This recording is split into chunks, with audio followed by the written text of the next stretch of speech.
Present by Sameer Studio Karaundi। मोर घोड़ा नाचन लागे भाई, मोर घोड़ा नाचन लागे,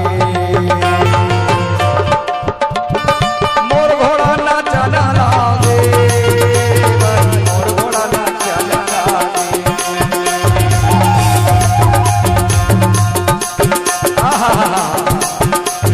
मोर घोड़ा नाचन लागे भाई, मोर घोड़ा नाचन लागे।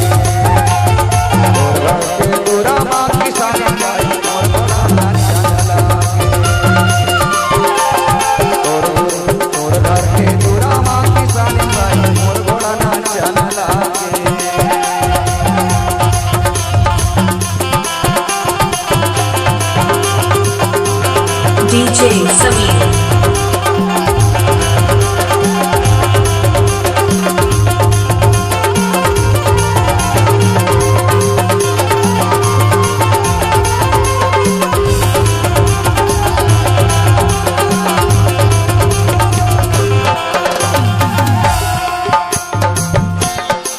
संजीवन टाड़िया अपना गाना को गाता है,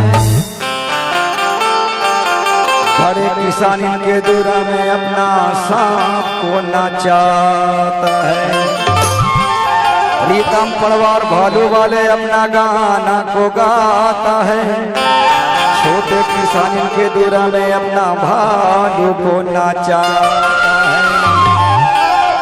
मोर घोड़ा नाचना लागे, मोर घोड़ा नाचना लागे, मोर घोड़ा नाचना लागे, मोर घोड़ा नाचना लागे। मोर घर के दूरा मां किसान भाई, मोर घोड़ा नाचना लागे, मोर घर के दूरा मां किसान भाई, मोर घोड़ा नाचना लागे।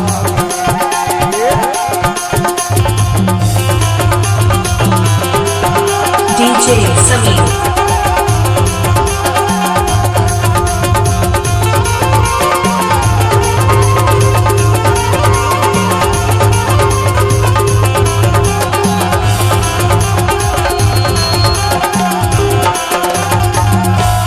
भगत बाबू बैगा महाराज अपना गाना को गाता है, छकड़ल अपना सूपा को डोलाता है। प्रेमलाल सारीवान अपना गाना को गाता है, अंधियारी कोंटा में बैठ के अपना तमूरा को बजाता है। मोर घोड़ा नाचना लागे,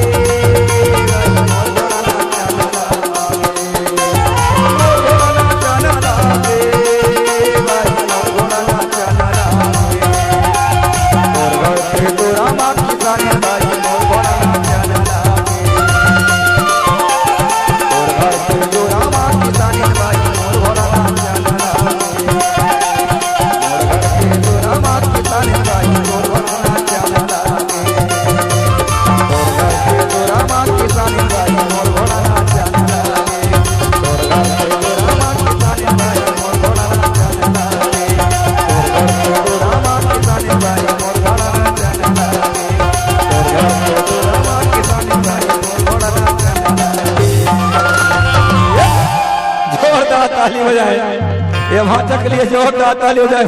DJ समीर आपका हार्दिक स्वागत करता है।